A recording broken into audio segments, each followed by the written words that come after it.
Você está sendo útil? Você está sendo útil? É uma pergunta retirada do texto que Deus colocou no nosso coração para essa manhã.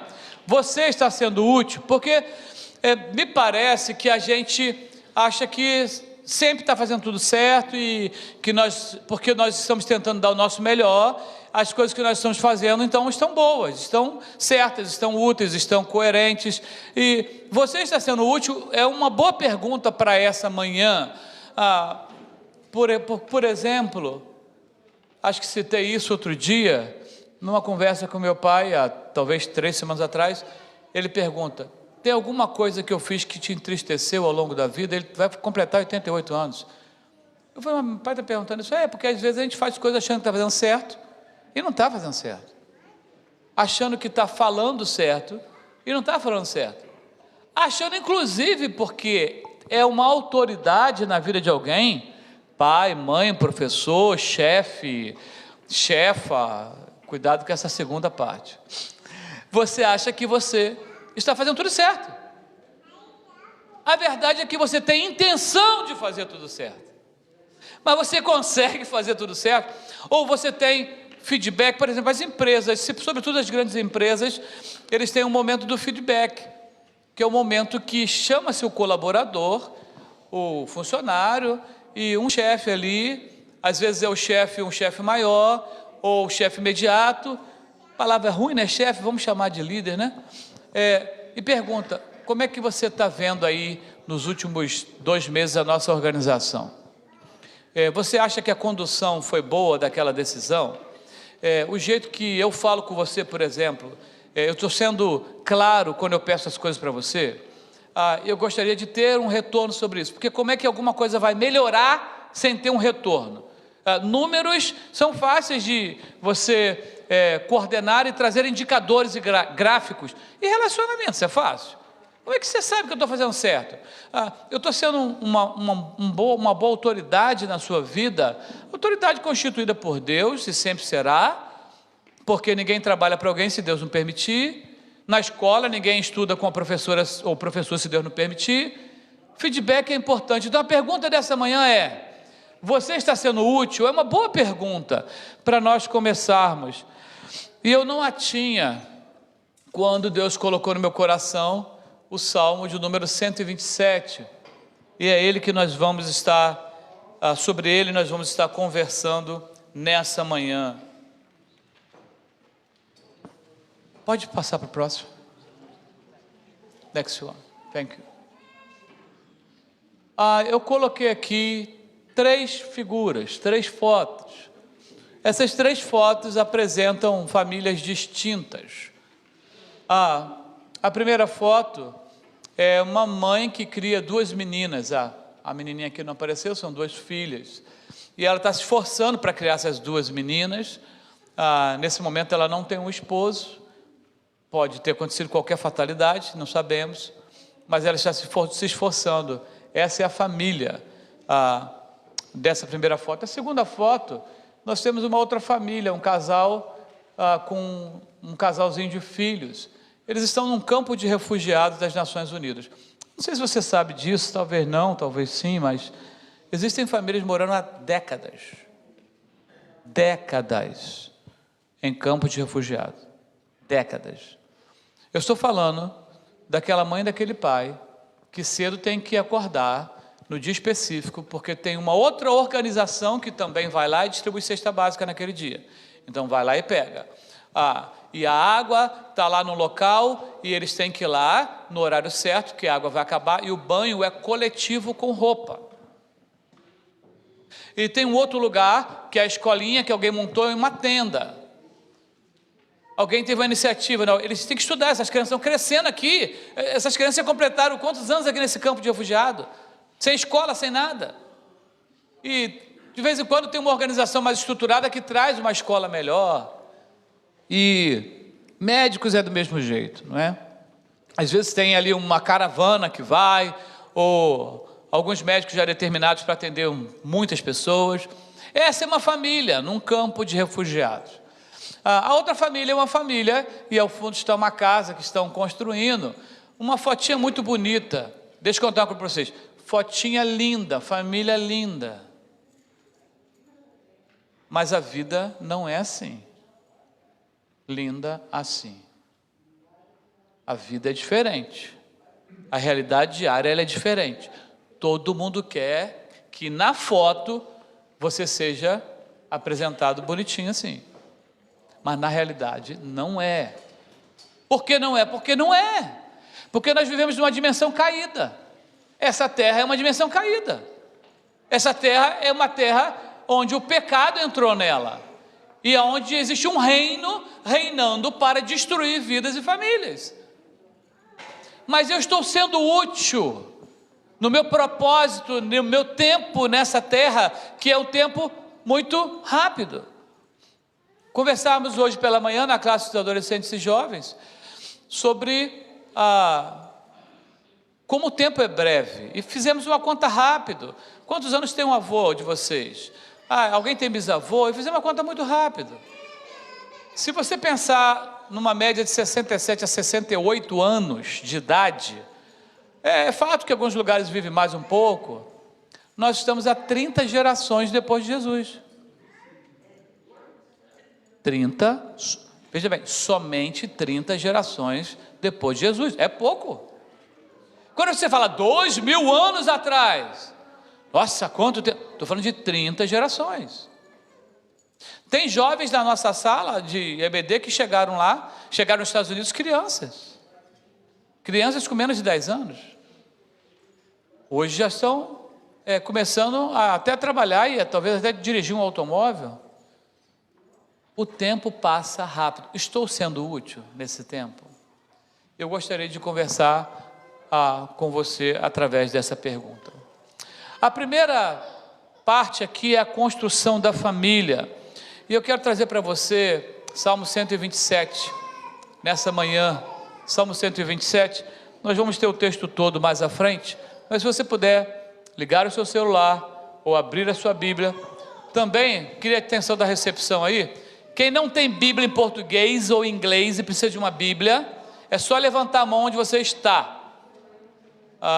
Se você precisa de uma Bíblia de papel, aqui na frente, precisa de uma Bíblia de papel, lá atrás, Thaís, mais alguém que precisa de uma Bíblia de papel, nós temos Bíblia em português, 2 Bíblias, mais alguém precisa de Bíblia?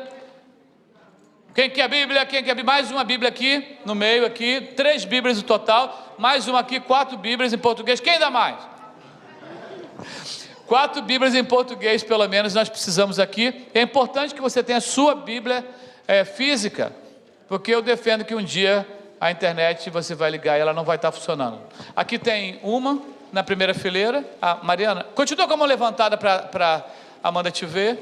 Outra ali. Muito bem.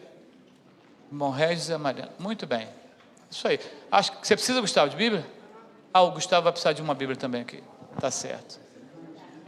Português ou inglês, Gustavo? Português, né? Português, né? Tá certo.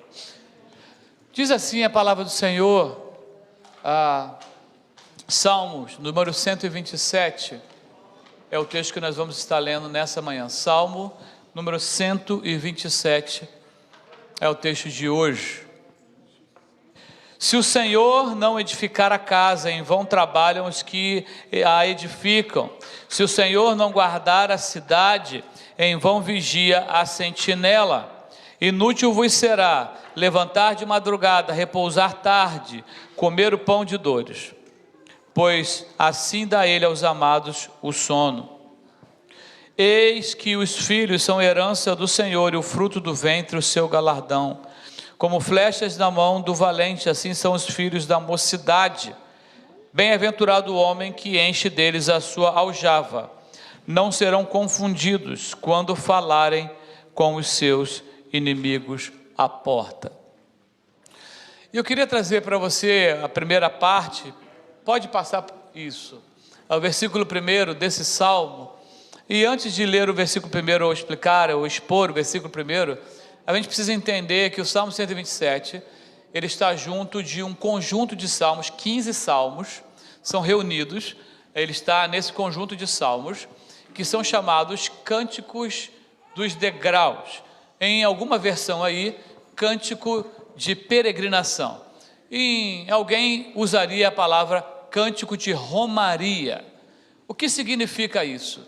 Esses 15 cânticos, eles foram escolhidos e separados para quando o povo fosse a Jerusalém, era orientado pela lei de Moisés, que as pessoas subissem a Jerusalém pelo menos em uma das 4 festas anuais. Então, da onde você estivesse na terra prometida, ou agora Israel, você iria fazer uma peregrinação, uma viagem até Jerusalém. E enquanto você estava viajando até Jerusalém, aquele grupo de famílias, aquelas pessoas, eles tinham cânticos para serem cantados e irem relembrando quem era o Deus de Israel, quem era eles, porque eles estavam indo lá. Nós somos o povo dele, nós estamos indo adorar em Jerusalém.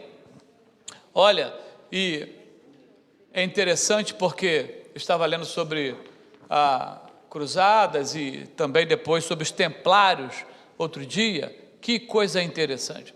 Os templários, eles eram soldados extremamente habilidosos, e eram soldados que eram quase consagrados, ou por que não, eles eram consagrados à causa praticamente das peregrinações. Lembre-se que nas cruzadas, o mundo chamado cristão batalhou ali para retomar Jerusalém, mas retomou Jerusalém. E agora Jerusalém é domínio cristão. Mas como é que as pessoas vão continuar fazendo peregrinações a Jerusalém, se não há segurança para que os grupos vão até Jerusalém? Porque há um conflito no meio. Os templários, eles protegiam esses grupos que queriam ir até Jerusalém. Até hoje Jerusalém é um lugar onde pessoas querem ir, querem visitar. E o cântico de peregrinação, ou como talvez esteja escrito na sua Bíblia, cântico dos degraus, e aí tem uma explicação por que talvez na sua Bíblia esteja escrito cântico dos degraus, é porque lá em 1 Crônicas, capítulo 13, quando Davi vai trazer a arca que foi então negligenciada por Saul, ele quer trazer a arca agora para a cidade de Davi. E o termo que ele vai usar ali, quando levitas cantaram, trazendo a arca, aquela celebração vamos subir a arca para Jerusalém, vamos subir a arca. Também em 1 Crônicas 14, porque em 13 a viagem foi mal sucedida, eles não atentaram para o jeito certo de trazer a arca, que ninguém podia encostar na arca. Gente, não é a arca de Noé, por favor, é a arca da aliança do Senhor, não é? É interessante isso, porque tem 3 arcas na Bíblia, né, gente? Vocês sabem disso? 3 arcas. Qual foi a primeira arca, Eloá? Do Noé. É a segunda arca. Essa aí eu vou pegar vocês. Arca da Aliança. Essa arca da aliança, ela foi a terceira. Eu vou te contar uma que ninguém sabe. A arca que botaram Moisés, gente. Que arquinha boa aquela, hein? Que se aquele Moisés não nasce, não é protegido, o povo estava perdido. O libertador. Gente, Moisés, ele foi a pessoa do Antigo Testamento. E se aquela arquinha lá, aquele cestinho não tivesse sido desenvolvido, o crocodilo do Nilo já... E aquela arquinha, então eu chamo de segunda arca, é coisa de André, depois vocês podem corrigir. A verdade é que a arca da aliança, então, o símbolo da presença de Deus, ela foi negligenciada por Saul, e agora Davi está por que trazendo a arca? Tem até uma banda, né, Diego? Trazendo a arca. Por que está trazendo a arca? É trazendo a presença, retomando a adoração dentro do povo de Deus. Mas foi frustrado no capítulo 13 de Crônicas, porque não souberam trazer, encostaram na arca de qualquer jeito, o cara morreu lá, e estacionaram a arca na casa de Obed-Edom. Se eu não falo, a minha memória ficou 3 meses lá. Eu acho que foi. Deixa eu te contar um negócio, tu queria essa arca na tua casa, porque até o que não plantou nasceu no quintal do homem. Foi um tempo de prosperidade enorme na casa de Obed-Edom, o tempo que a arca do Senhor esteve ali com ele. Depois Davi aprende o jeito de fazer, vai lá na casa de Obed-Edom e traz a arca então para a cidade de Davi. Interessante que subir a arca está ali em 13, está em 14, e Cânticos dos Degraus talvez venha dessa época. O problema é que se você ler o Salmo 126, que tem aquele texto tão famoso no versículo 3, grandes coisas, e por isso estamos alegres. O Salmo 126 é um salmo pré-exílico, não é para complicar a expressão, é só para dizer que foi depois que saíram da Babilônia. Salmo 126, ele é depois que eles saem da Babilônia, então esse salmo tem essa data. Então vai contar de tudo que Deus libertou. Estavam agarrados na Babilônia mais de 70 anos, ficaram por lá, alguns voltaram e estão ali no pré-exílio. Pré-exílio significa o quê? Tudo destruído. Perdão, desculpa, pós-exílio, obrigado, ponto eletrônico. Pós-exílio, tudo destruído. Saímos do Brasil e deixamos um Brasil X ou Y lá. E não sei quando alguém aqui quer ou vai visitar o Brasil. Como é que está o bairro de onde você saiu? Como é que está a rua? Não sei. Esse povo, quando sai da Babilônia, pós-exílio, eles encontram uma situação muito difícil no Salmo 126. Mas de Salmo 126 para Salmo 127, o Salmo lido, são mais de 500 anos. Salmo 127 foi escrito por Salomão. Salomão, terceiro rei de Israel, é escrito por Salomão 500 anos antes do Salmo 126, e Salomão está escrevendo o quê? Se não for o Senhor o construtor da casa, será inútil trabalhar na construção. Quem é que construiu o templo? Primeiro templo, quem construiu? Salomão. Davi prepara os materiais, o canteiro de obra estava rico, tudo que se queria usar numa construção tinha lá, da parafusadeira mais famosa até o drone mais moderno, tinha lá, porque o Davi fez todo o preparo.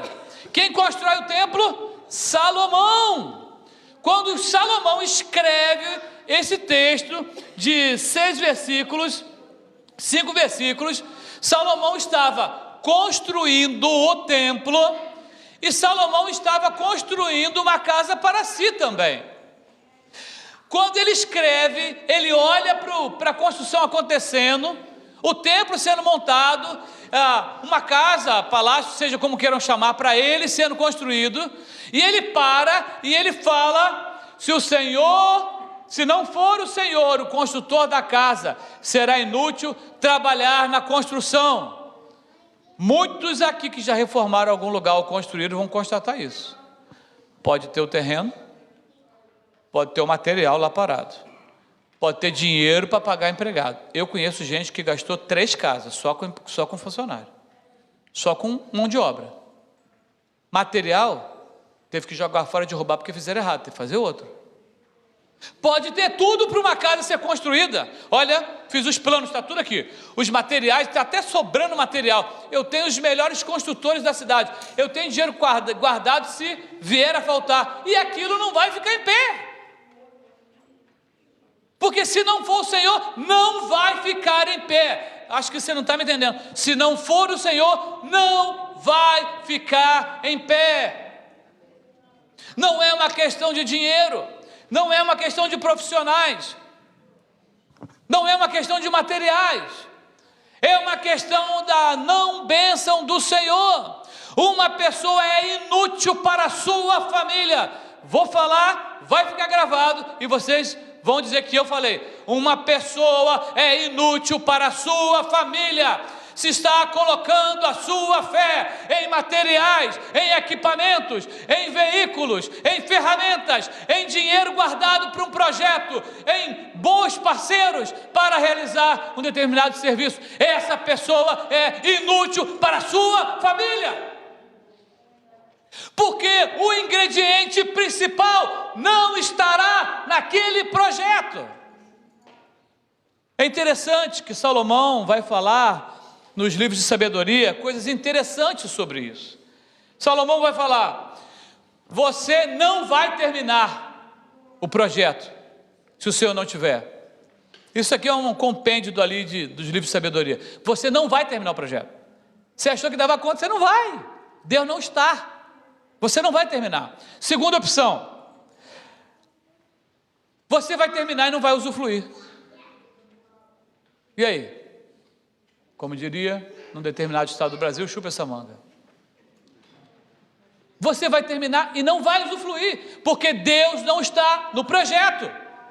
Terceira opção, você vai terminar, vai estar tudo pronto, e você não vai ter nem a alegria, nem a paz de desfrutar daquele projeto. Se o Senhor não estiver nele, não adianta, porque a coisa não vai. É um versículo interessantíssimo, escrito por Salomão, mas agora o versículo está nos 15 salmos chamados Cânticos de Peregrinação, que eles cantam indo para Jerusalém. Mas o texto foi muito usado no período pós-exílio, quando o líder Neemias e Esdras estão ali tentando reconstruir o templo, reconstruir as fundações, o muro de proteção da cidade. Eles estão ali agora, num outro momento. Salomão não existe mais, 500 anos depois, e agora eles precisam de uma outra injeção, uma outra gasolina, uma outra coisa para movê-los do momento X para o momento Y. E vamos imaginar aqui que esse microfone que tem a fitinha aqui rosa é o momento Y, e você está aqui no momento X, que é o microfone do amarelo aqui, ó. Qual é o que significa o espaço entre os dois microfones? O que significa? Significa transição. O maior erro que a pessoa comete é achar que para chegar lá é fácil. Eu preciso cuidar dessa transição, e eu posso chegar naquele outro momento lá, mas se o Senhor não estiver comigo, uma das três opções que eu falei vai acontecer: ou não vai chegar, ou não vai usufruir, ou não vai ter paz para usufruir, nem alegria. Se não for o Senhor, eu vou falar uma coisa para você: você pode fazer o que quiser, pode mapear, ler tutorial, comprar livro, ver vídeo, você pode fazer curso onde você quiser, não vai, não vai. Eu queria caminhar um pouco mais com você. Next one. Nós temos aqui ainda as 3 fotos, e as 3 famílias aqui representadas também têm essa necessidade aqui, e eu pergunto: você está sendo útil na proteção da sua família? E família, como eu já disse aqui, muitas vezes é você e um filho, uma filha, ou ele ou ela, é a família, aqui é o casal, aqui um outro casal. A família, você está sendo útil na proteção de sua família? Porque você talvez acha que você está sendo útil. E o esquema do feedback, do retorno, está dando certo essa proteção? Lembram que uma história que um pai, uma família muito simples, numa zona, numa das cidades aqui nos Estados Unidos, uma área agrária, e aquela cidade tinha alguns problemas com segurança, e o pai costumava ir em todas as janelas e nas portas, conferir se estavam trancadas, e ele ia no quarto dos filhos e falava: podem dormir em paz, já conferi tudo, está tudo trancado. E é possível que aquele homem achava que aquilo era suficiente, mas as crianças, ao ouvirem do pai essa expressão, elas estavam confiando mais no que o pai falou do que na tranca. Se papai falou que está trancado, está seguro, então está trancado, está seguro. Se a tranca era um pedaço de fósforo, o papai falou, está resolvido. O cântico, o texto escrito por Salomão, cantado por muitos grupos de peregrinação, subindo para a adoração, ao menos uma vez por ano, em Israel, ele vai nos apontar para uma outra situação. Se não é o Senhor que vigia a cidade, será inútil a sentinela montar guarda. Será inútil a sentinela montar guarda. O texto, escrito por Salomão, e agora vivido, cantado, praticado pelos que vieram do exílio babilônico, fazia todo sentido. Porque eles precisavam, com uma mão, segurar a pá da construção. Na Bíblia da linguagem de hoje, segundo o pastor João Teixeira de Lima, meu avô, era a colher de pedreiro numa mão. Na outra mão, a espada. Porque os inimigos de Israel não queriam que eles reconstruíssem os muros, que era a parte fundamental da proteção. Então, enquanto ele está ali, não é? Pegando ali a massa, ele estava com a espada aqui desse lado, e ele jogava a massa, dava uma olhada, olhava para o outro trabalhador que estava na mesma linha de construção. Está tudo bem aí, está tudo bem aí. Tu tem ideia da demora desse negócio? Trabalhar sem segurança. Imagine qualquer um aqui trabalhar sem segurança. Passou a cola aí? Passou. Mas que é isso? E agora esses que voltaram do exílio estão reconstruindo e cantam esse cântico. E agora faz muito sentido para aquele momento também. Se Deus não vigiar, não vai ter jeito. O nosso jeito de guardar, de proteger, de vigiar, ele é insuficiente. Temos lido esse livro nos grupos pequenos, o qual aconselho que mesmo que você não frequente um grupo pequeno, você deveria ter esse livro, que existe também no Amazon em inglês e português. Você deveria ter esse livro. Eu quero ler aqui 2 parágrafos dessa semana do capítulo 5.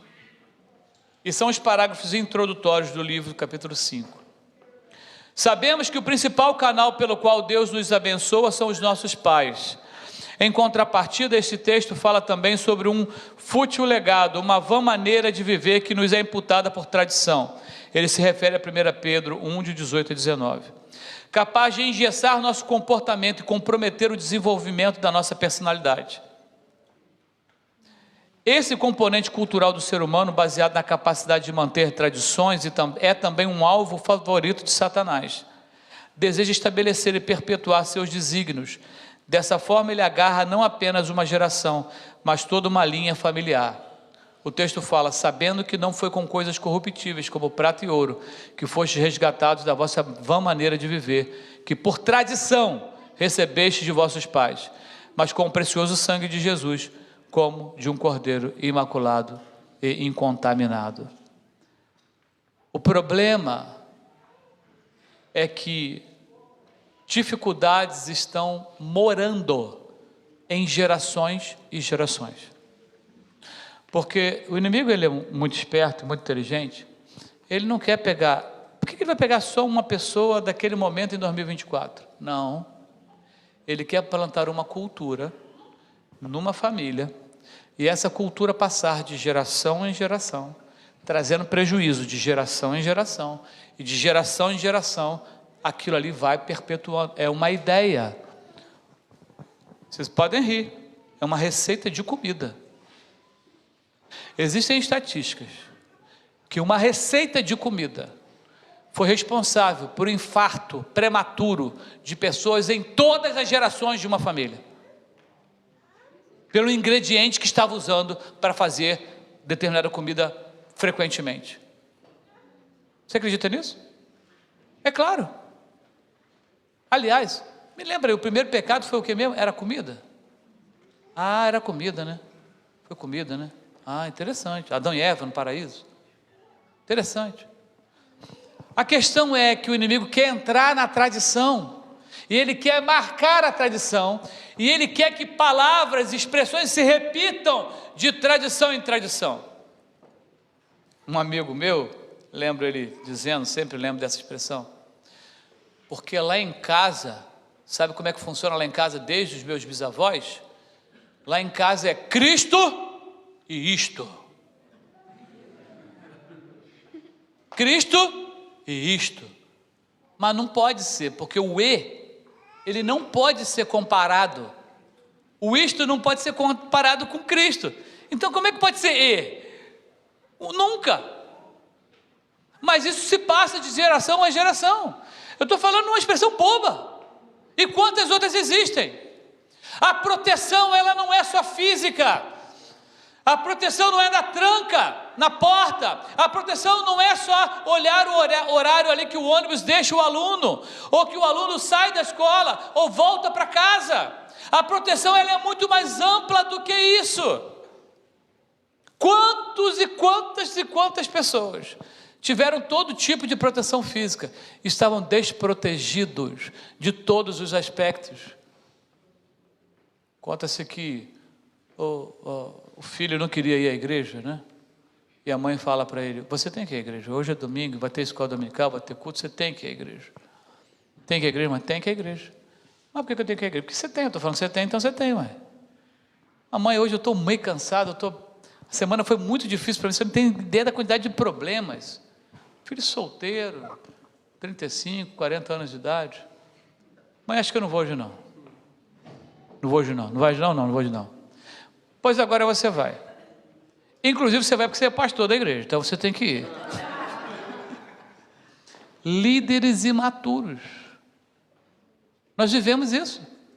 35, 40 anos de idade, imaturos. Líder, o que mais tem? Porque isso aqui aceita tudo, ó. Aquilo ali aceita tudo. E a maturidade está onde? De segunda a segunda, todo dia, manhã, tarde e noite. Não é nesses 30 minutos aqui não. A proteção da sua casa, dentro de casa, ela vai além. Será que alguém tinha percebido que está herdando coisas que vêm lá de trás? Que está valorizando coisas que vêm lá de trás? Aquilo que a gente fala muitas vezes é uma coisa, aquilo que a gente pensa e vive é outra coisa. Aonde está a fé, a provisão, a proteção?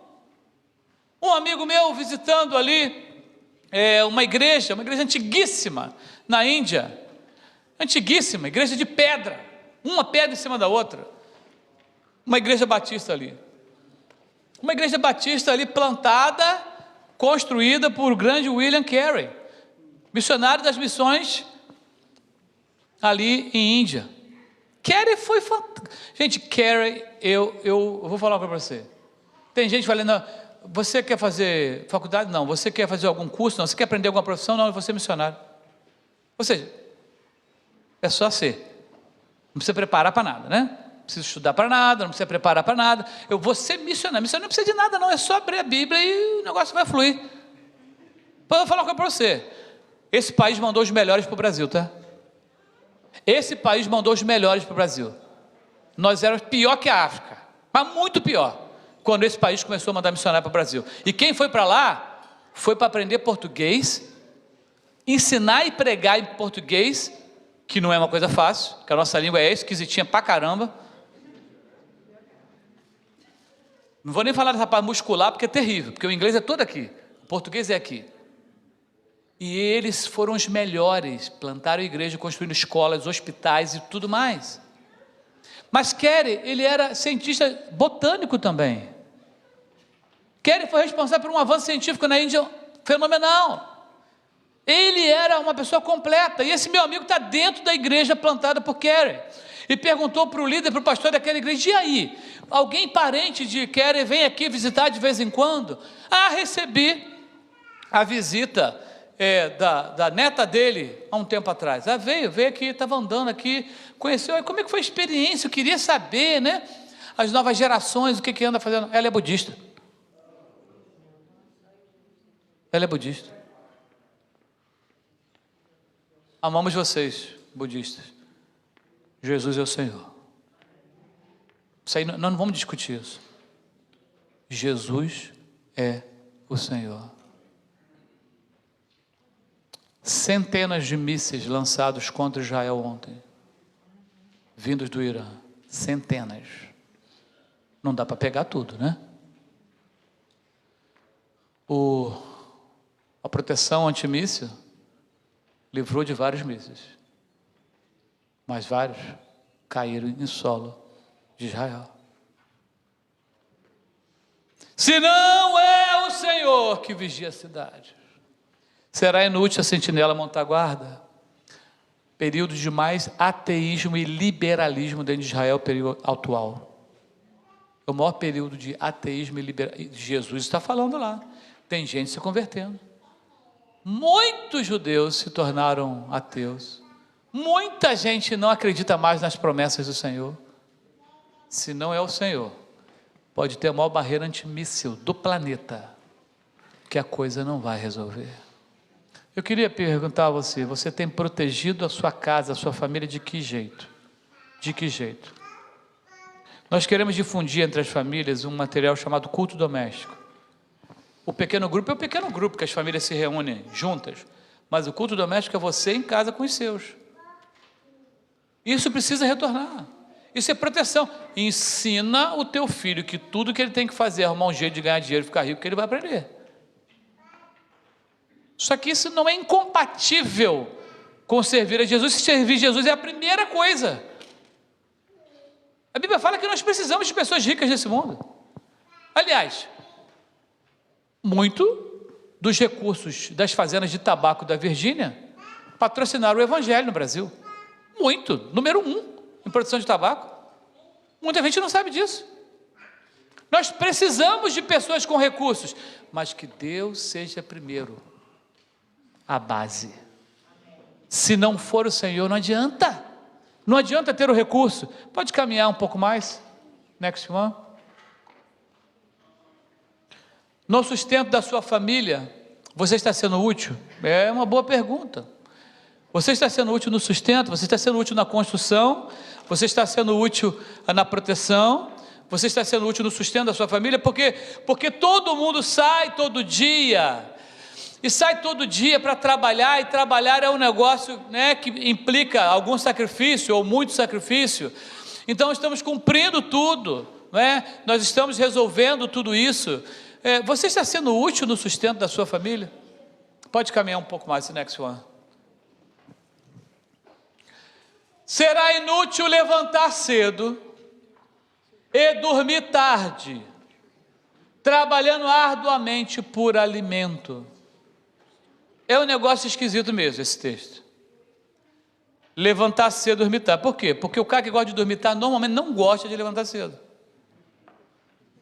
Não é? Normalmente não gosta. Eu durmo tarde que eu acordo tarde. Porque quem levanta cedo sabe como é que fica moído, se for dormir muito tarde. Mas aqui é uma coisa completamente contrária. É a pessoa que levanta cedo e dorme tarde. Então já está prejudicado só por causa da sua disciplina. Mas isso será inútil, trabalhando arduamente por alimento. Quando isso foi escrito e ainda hoje, e as pessoas não lembram disso, alimento é o patrimônio mais rico que alguém pode ter. Porque se amanhã de manhã a luz está lá, a água está na torneira e não tem alimento na prateleira, acabou tudo. Se trabalha a vida inteira, desde que o mundo é mundo, por alimento. Adão, antes da queda, antes do pecado, antes de tudo, foi criado e deram uma missão para Adão. O Senhor deu para cuidar da terra. A Bíblia não fala que os bichos não comiam, que os homens não comiam, não. Tem que comer. Alimento, não tem nada mais rico que alimento. Essa pessoa aqui, ele acorda cedo, ele dorme tarde, achando que vai ser o cara, ou a cara, se existe isso, né? Acho que não, inventaram naquela época daquela presidenta. Então, eu não falei nada, né? Falei nada. Então, a pessoa acha que é isso, porque eu vou conquistar o que eu quero, eu vou alcançar o que eu quero, eu vou provar para fulano. Uma vez conversando com um brasileiro aqui, recém-chegado, acho que não tinha um mês aqui, veio uma dificuldade muito grande, e atravessando fronteira, e filho pequeno e tudo mais, bem bebê a criança, e ele falou: pastor, se me devolvesse para o Brasil, e alguém falasse assim, tem $2 milhões te esperando aqui, eu não fazia o mesmo caminho que eu fiz. Tá certo, mas quando eu voltar para o Brasil, eu vou descer em São Paulo. Eu gosto dessa fase, quando eu voltar para o Brasil.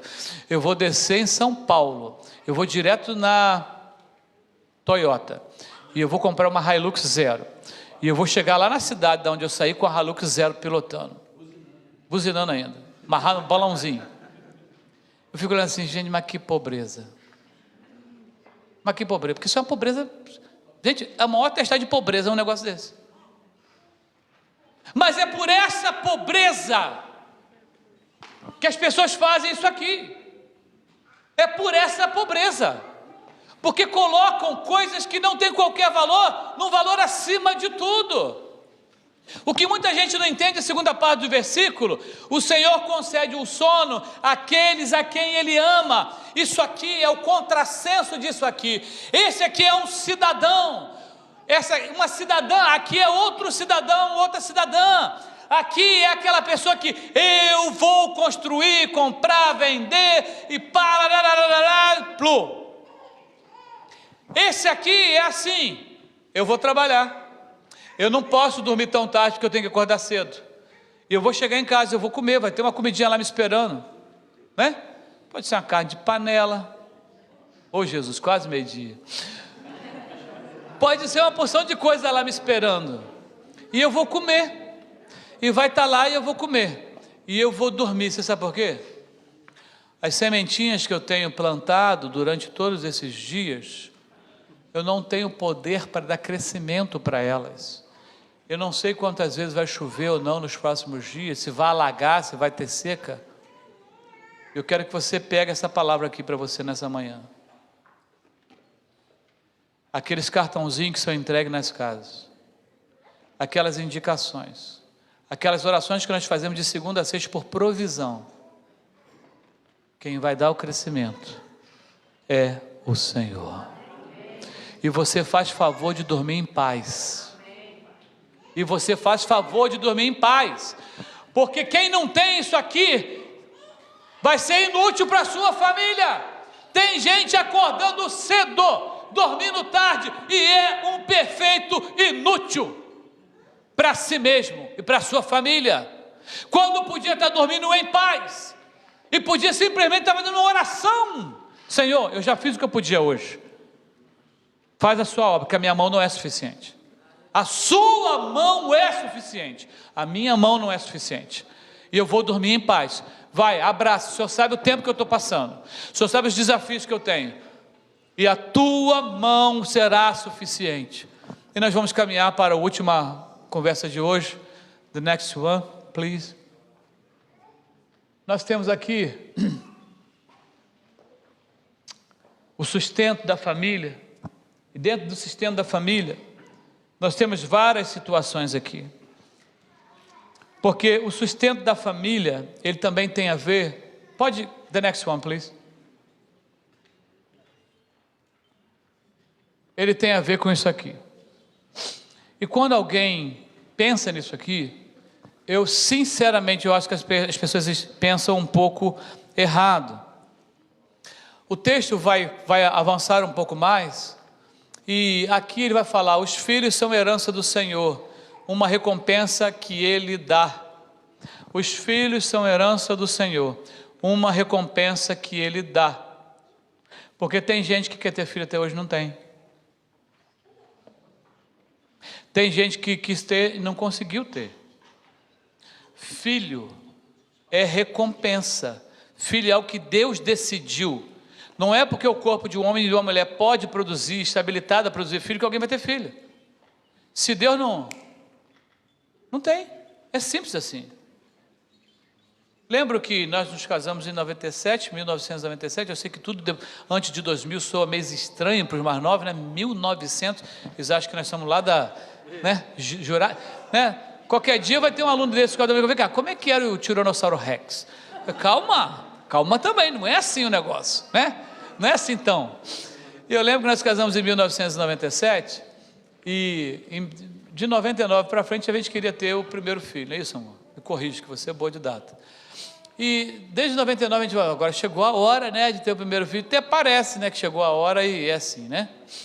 E eu sei que nós estávamos fazendo o nosso curso lá no Jocum, eu e a dona Alessandra, e lá o Gabriel apareceu lá no meio da ETED, rapaz.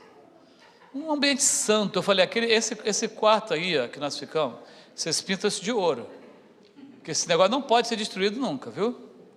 Então ali veio o Gabriel em 2001. E foi uma bênção. Foi uma bênção e é uma bênção.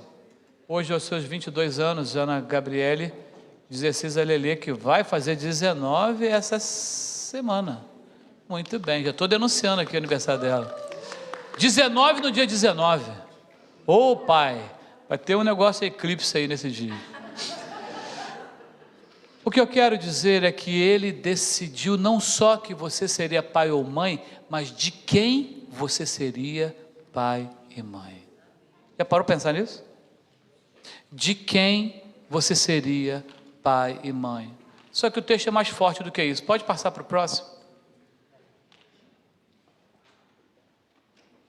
Como flecha nas mãos do guerreiro são os filhos nascidos na juventude. Como é feliz o homem cuja aljava está cheia deles. Não será humilhado quando enfrentar seus inimigos no tribunal. Aqui também não estou depreciando de maneira nenhuma quem não tem filhos, porque ainda não chegou o momento, ou não pôde, de maneira nenhuma, mas eu quero ressaltar a sua responsabilidade. Será que você está sendo um pai e uma mãe útil? Ou você é útil porque você disse para você mesmo que você é útil? Não, não é possível, essas crianças têm tudo. Aliás, tem uma expressão que é interessante, tem tudo que eu nunca tive. Pronto, aí acha que você é um shopping praticamente, né? Tem tudo que eu nunca tive. Isso é parâmetro para dizer se é bom pai ou boa mãe? Como é que é isso? Quando uma família, um homem era acusado de alguma coisa, no momento cultural desse texto escrito por Salomão e revisado, e está dentro desse Cântico das Peregrinações, a porta da cidade era o lugar, a corte da cidade era a porta da cidade. Então a causa seria coordenada ou julgada na porta da cidade. Então iam para a porta da cidade e alguém, olha, eu estou acusando aqui porque ele pegou a minha ovelha. Na porta da cidade ia ter lá um julgamento, tá certo? Só que tem uma coisa, a integridade de alguém, ela está esboçada, pintada, ela está denunciada na família que ele tem e que ela tem. E quando esse cara ia para a porta da cidade, ele ia para a porta da cidade, sabe quem que ia com ele? Os filhos, amigo. E aí tu imagina, chama os seus filhos aí, imagina.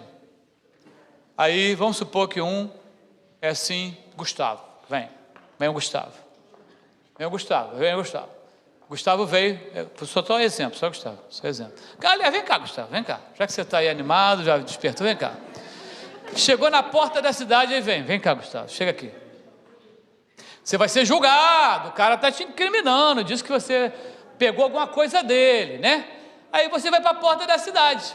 Vem cá, assim, só para vocês entenderem que vai ficar mais ilustrativo o negócio. Aí você está lá, aí você está, Gustavo. Aliás, gente, esse rapaz quer ser membro da nossa igreja, quer ser batizado, hein? Amém? Não quer? Então tá bom, você escreveu para mim outro dia, vamos lá. Aliás, ele falou que aqui é a igreja dele, viu? E aí você chegou lá, o cara está te incriminando. Ô, Valmir, chega aqui, Valmir. Chega cá, Valmir. Pode chegar para cá. Chega para cá, Valmir. Fica do lado do Gustavo aí. Paulo, sua segunda vez na igreja, mas você pode vir aqui, que você é um bom exemplo para isso. Paulo foi jogador de basquete no Brasil, ele é um bom exemplo para isso, né? Seja bem-vindo ao nosso stage, muito bem. Imagina, ó o time. O cara, vamos pensar aqui, eu que sou o pai, embora eu sou muito mais novo que vocês, mas vamos pensar. O camarada já é com 13 caboclos desse tamanho aqui. Algum problema? Tá tudo, eu vim aqui, falaram que eu peguei a ovelha? Está tendo algum problema? Não. Acho que a gente se enganou. Foi outro. Deixa isso tudo para lá. Aí, para, amigo. A verdade é que os filhos que chegavam junto com aquele homem no tribunal, na porta da cidade, o quê? Eu não te conhecia, você é o pai do Valmir, você é o pai do Gustavo, você é o pai do Paulo. Esse pessoal aqui é conhecidíssimo na cidade. Na escola todo mundo sabe do comportamento deles, no mercado, na feira, no trabalho, pilotando camelo, cavalo, jumento, eu não sei o que é. Eles são um exemplo naquela cidade. O senhor é um homem de integridade, está liberado, caso encerrado. A família E agora faz todo sentido, como flechas das mãos do guerreiro são os filhos nascidos da juventude, porque quando eu pego uma flecha para atirar em alguma coisa, me defender, e eu vou caçar a flecha e não tem, eu não tenho ninguém para me defender, eu não tenho testemunho, eu não tenho nenhuma integridade cobrindo a minha pessoa, a minha imagem. Na porta da cidade, a minha família, vocês estão dispensados. Que papel fantástico que vocês fizeram aqui hoje. Gustavo está liberado, Valmir também. Então pode chamar os três aí que eles são bons nesse negócio. Pode caminhar para o próximo. Então eu quero ler agora tudo com você e talvez faça sentido para a sua vida nessa manhã. A palavra não é a palavra do André, do João, da Maria, é a palavra de Deus. Para mim e para você, nesse dia e nesse tempo. Se você conseguir ler junto comigo, não sei se a letra é boa para você, nós vamos ler junto a exposição dessa manhã. Se não for o Senhor, o construtor da casa, será inútil trabalhar na construção. Se não é o Senhor que vigia a cidade, será inútil a sentinela montar guarda. Será inútil levantar cedo e dormir tarde, trabalhando arduamente por alimento. O Senhor concede o sono àqueles a quem ama. Os filhos são herança do Senhor, uma recompensa que Ele dá. Como flecha nas mãos do guerreiro, são os filhos nascidos na juventude. Como é feliz o homem cujo aljava está cheia deles, não será humilhado quando enfrentar seus inimigos no tribunal. Pai Celeste, nessa manhã, nós estamos aqui, Senhor, impactados pela Tua palavra. É ela que mexe, que cura, que corrige, que renova, que nos traz para o eixo. É ela que pode dizer o quanto nós estamos sendo útil ou não, Senhor. A nossa família, aos nossos, até úteis a nós mesmos, Senhor, porque muitas decisões que são tomadas, elas são completamente inúteis ao nosso sucesso, à nossa vitória. Nessa manhã, através do texto que teu servo Salomão escreve, cantado e recantado, em quantas peregrinações, útil, Senhor, ao teu povo pós-exílio ali, reconstruindo a tua cidade. Útil, Senhor, a nós aqui em Richmond, em língua portuguesa. Útil aos habitantes de Jerusalém nesse momento, e de todo Israel e todas aquelas cidades.